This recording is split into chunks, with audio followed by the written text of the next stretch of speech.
स्वागत है आपका आज के हमारे शो में दी नॉलेज पीडिया। आज हमारे साथ मौजूद हैं doctor Nilin. Welcome sir. Hello sir, आजकल डे बाय डे जो डेंगू के केसेस हैं वो बहुत ज़्यादा इंक्रीज़ हो रहे हैं। जी जी। तो जो डेंगू के वायरस के डिफरेंट स्ट्रेन्स हैं। डेंगू का तो वायरस का स्ट्रेन्स बहुत सारा है, ठीक है। डिपेंड कर रहा है कि वो कौन से रीजन में, नॉर्थ इंडिया में अलग है, साउथ इंडिया में अलग है। जनरली NS1 NS2 टाइप का एंटीजन होता है जो जनरली हम लोग प्रेडिक्ट होता है, जो एंटीजन बनाते हैं बॉडी में जा करके हमारे वो। तो एंटीजन जब बनता है तो डेंगू का एंटीजन बनता है और हमारे बॉडी में ऑलरेडी एंटीबॉडी होते हैं, जैसे IgG एंटीबॉडी, IgA एंटीबॉडी।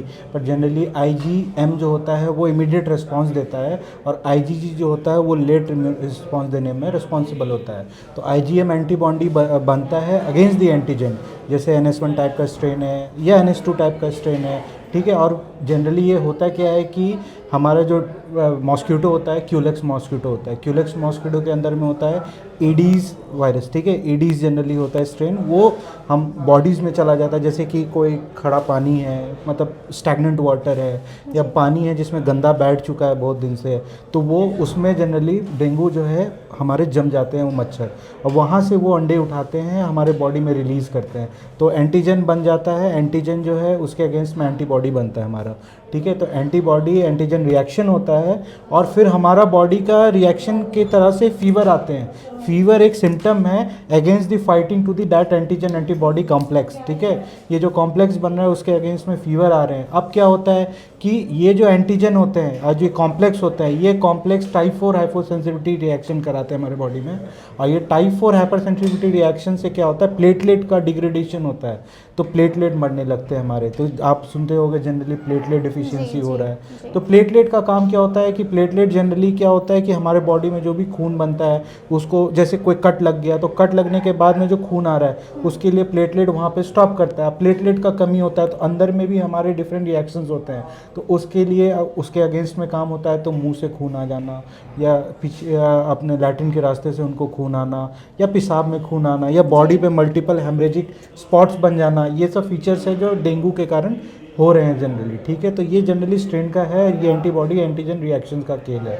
तो हम लोग जनरली क्या होता है कि ये एक वायरस है, वायरस हमारे अंदर में आता है। तो वायरल इन्फेक्शन में कभी भी एक कोई बैक्टीरियल इन्फेक्शन होता है उसके लिए प्रोटोकॉल होता है कि एंटीबायोटिक ले, ये ले, सारा चीज़ करे। बट डेंगू में क्या होता है कि जब तक ये कॉम्प्लेक्स बना हुआ है हमारे बॉडी में, तो हमें इसके लिए कभी भी वायरल इन्फेक्शन होता है किसी को भी, तो हम लोग सिम्टोमेटिक ट्रीटमेंट करते हैं। सिम्टोमेटिक मतलब अगर फीवर आ रहा है तो वी विल गिव PCM। अब पेशेंट खा नहीं सकता है, उसको GIT ट्रैक्ट भी उसका इन्वॉल्व है। क्या होता है, डेंगू होता है, डेंगू फीवर होता है, फिर डेंगू हेमरेजिक शॉक होता है, फिर डेंगू शॉक सिंड्रोम होता है।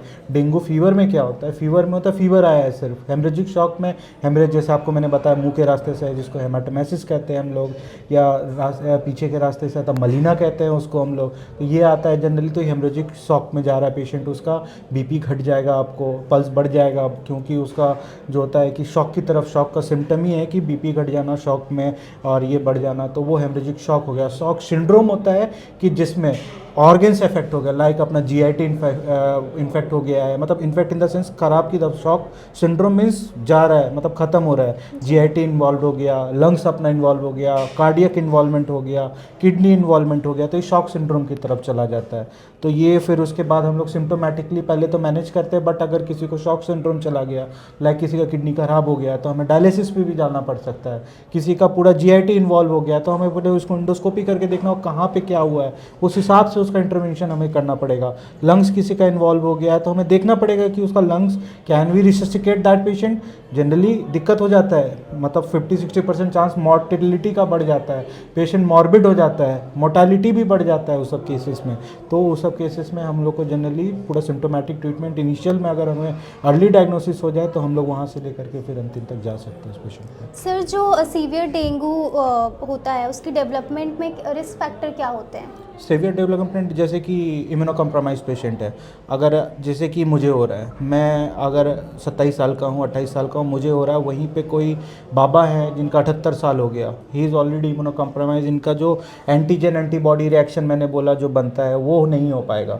क्यों नहीं हो पाएगा? क्योंकि उनका इम्यून कम्प्लेक्स वीक है। इम्यून क्या होता है, हमारा बॉडी एंटीबॉडी भेजा, उधर से एंटीजन आया, दोनों मिला, तब जाके कॉम्प्लेक्स बनता है, ठीक है। तो वो उनका डिप हो गया, डायबिटीज़ का पेशेंट हो गया, HIV का पेशेंट हो गया, ये लोग में जनरली क्या होता है, इम्यून कॉम्प्लेक्स जो होता है ना वो काम करना कम हो जाता है, तो उसमें ज़्यादा प्रोन है वो, तब वो डेंगू फीवर होगा, dengue haemorrhagic shock, dengue shock syndrome कितना जल्दी जाएगा वो पता नहीं चलेगा हमें। तो ये सब टोटल है। सर जो प्लेटलेट काउंट होता है वो क्रिटिकल लेवल पर पहुंचने पर मेडिकल इंटरवेंशंस क्या होती हैं उसमें? जैसे क्रिटिकल लेवल मैंने आपको बोला ना, इसमें जनरली सिम्टोमेटिक ट्रीटमेंट होता है। प्लेटलेट लेवल घट रहा है, प्लेटलेट चढ़ाओ, आरडीपी चढ़ाओ, उसके बाद अगर वो भी नहीं आपको वहाँ पर तो एसडीपी पे जाओ। एसडीपी भी जब खर्च बहुत हो जाता है पेशेंट को मेडिकल मैनेजमेंट करने में, अगर पेशेंट का रेस्पिरेटरी कॉम्प्रोमाइज तो उसको इंटुबेट भी करना पड़ सकता है आपको, मतलब इलेक्टिव होगा आपका इंटुबेशन या इमरजेंसी, वो तो डिपेंड करेगा पेशेंट आपको कैसे प्रेजेंट किया, ठीक है। तो ये टोटल उसी के ऊपर का प्रोटोकॉल है आपका। सर जो सेकेंडरी डेंगू इन्फेक्शन होता है वो डेंजरस क्यों होता है क्योंकि ज़्यादा? देखिए हमारे बॉडी में already immune complex antibody antigen reaction हो चुका है, उसको बॉडी को मेमोरी है, हमारे पास मेमोरी उसका बना हुआ है उस चीज़ का, एंटीबॉडी का। फिर से वो एंटीबॉडी आएगा तो रिएक्शन होगा, इस बार हज़ार्ड होगा, ठीक है। तो इस कारण जो री इन्फेक्शन होता है उसमें ये दिक्कत आ जाता है हमें। और सर जो डेंगू के डायग्नोसिस होते हैं, जो NS1 होता है एंटीजन टेस्ट होता है, और एंटीबॉडी टेस्ट में क्या डिफरेंस है? एंटीजन होता है जो बाहर से आया, एंटीबॉडी हुआ जो हमारा बॉडी बनाया, तो वही हुआ एंटीजन एंटीबॉडी रिएक्शन, उसको टेस्ट कर लेते हैं हम लोग, उसमें पता चल जाता है हमें। और सर जो मॉस्किटो बॉर्न डिजीजेज होते हैं ओवरऑल उनका जो कंट्रोल होता है लॉन्ग टर्म स्ट्रैटेजीज के लिए वो क्या हो सकता है? मॉस्किटो को किलिंग कराओ, मतलब mosquito pesticides control, mosquito control करो। जैसे कि आप देखोगे बिहार वेस्ट बंगाल के एरिया में काला आजार है, बट वो मॉस्किटो यहाँ पे नहीं मिलेगा आपको, क्योंकि यहाँ पे कंट्रोल है उसका।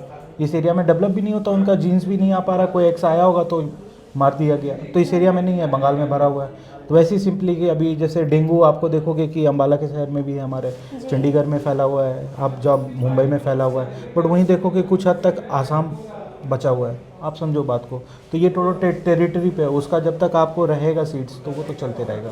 तो इस पे गवर्नमेंट की तरफ से इतनी सारी स्कीमें निकाली गई कि कितनी आपको लगता है कि इफेक्टिव है? इफेक्टिव है तभी तो कंट्रोल हो रहा है, नहीं तो ये चीज़ कोरोना याद करो आपको कितना बढ़ते गया था, तो कंट्रोल हो रहा है तभी ना, गवर्नमेंट का ही इसमें। सर जो हॉस्पिटलाइजेशन है उस मतलब के लिए कब कंसिडर करना चाहिए, और होम केयर में क्या चीज़ें ध्यान में रखनी चाहिए? होम केयर में लाइक कोकोनट वाटर, फिर उसके बाद उसका सिम्टोमेटिक ट्रीटमेंट का जो दवाई चल रहा है, एक प्रॉपर न्यूट्रिशन, उसका बॉडी बैलेंस, जो प्रोटीन कार्बोहाइड्रेट एनर्जी का रिक्वायरमेंट है उस हिसाब से देना। बट अगर क्रिटिकल हो रहा है पेशेंट, लाइक उसका पेन नहीं बर्दाश्त हो रहा है या फीवर नहीं सबसाइड हो रहा है, इवन आफ्टर उसको टैबलेट लेने के बाद भी आप घर पे होम केयर में इंजेक्टेबल भी दे रहे हैं तो भी नहीं कंट्रोल है, तो you should go to the hospital and admit the patient. अगर प्लेटलेट उसका आपका रेगुलर में फ्लक्चुएट हो रहा है, आप उसको सब चीज़ दे रहे हो, फिर भी 10,000 घट गया, 10,000 घट गया, 10,000 घट गया, 50,000 के नीचे जा रहा है, उसको एडमिट करो। तो वो WHO की तरफ से एक रिपोर्ट आई है कि 19% जो ये केसेस हो रहे हैं वो क्लाइमेट चेंज की वजह से हो रहे हैं, तो इस पे आपका क्या ओपिनियन है? हो सकता है, क्योंकि क्लाइमेट चेंज के हिसाब से मच्छर का भी जो ये मॉस्किटो का ये है, मतलब ब्रीडिंग हैबिटेट्स उसके हिसाब से होता है। जैसे विंटर में उन लोग को ज़्यादा अच्छा मिल जाता है डेवलपमेंट करने का, बरसा में ज़्यादा अच्छा मिल जाता है बरसात में, तो that is the good place to dwell for the mosquito. तो सर बहुत सारे कॉमन मिथ्स होते हैं जो लोगों के दिमाग में पहले से होते हैं, तो आप उन जो मिथ्स नहीं है, ये पूरा मॉस्किटो बॉर्न है, ठीक है। जैसे बोला जाता है कि गोट मिल्क वगैरह, पपीते के जो पत्ते होते हैं। ऐसा तो मुझे पता नहीं बेटा, मैं मेडिकल के हिसाब से बता सकता हूँ आपको कि गोट मिल्क नहीं, कोकोनट वाटर जरूर हेल्प करता है, ये मैं बोल सकता हूँ। अगर अपार्ट फ्रॉम द मेडिसिन जहाँ सिम्टोमेटिक है तो ये मदद कर सकती है। सर पब्लिक अवेयरनेस कैंपेन्स जो है वो डेंगू प्रिवेंशन में कितनी मदद कर रहे हैं? पब्लिक अवेयरनेस कैंपेन उसी से तो हो रहा है कंट्रोल, PSM वाले ही कंट्रोल कर रहे हैं, हमारे जो कम्युनिटी मेडिसिन वाले डॉक्टर्स हैं वही लोग कंट्रोल कर पा रहे हैं, तो हमारा हो रहा है सारा टाइप का ट्रीटमेंट। प्ली मलेरिया को कितना कंट्रोल किया उन्होंने, डेंगू को भी किया है, मलेरिया के लिए कितना प्रोटोकॉल निकाला है कि मलेरिया प्रोन एरिया बना के उन्होंने रखा हुआ है, उस एरिया में जाने के पहले प्रोफाइलैक्टिक उनको एंटीबॉडी लेना, फिर उसके बाद पोस्ट प्रोफाइलैक्टिक भी लेना, अगर नहीं भी हो रहा हो जाने पे भी, तो ये सब चीज़ में उन्हीं का कंट्रीब्यूशन है जो हम लोग सेफ़ है। सर मेडिकल फील्ड में अब काफ़ी सारे नए ट्रेंड्स आ गए, नई टेक्नोलॉजीज़ इन्वॉल्व हुई हैं, तो आपको क्या लगता है कि कितनी मदद मिल पा रही है?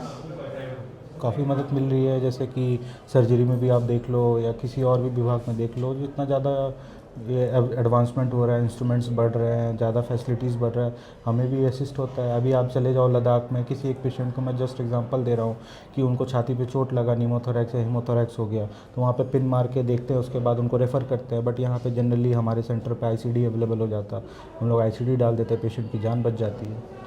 There is lot of difference.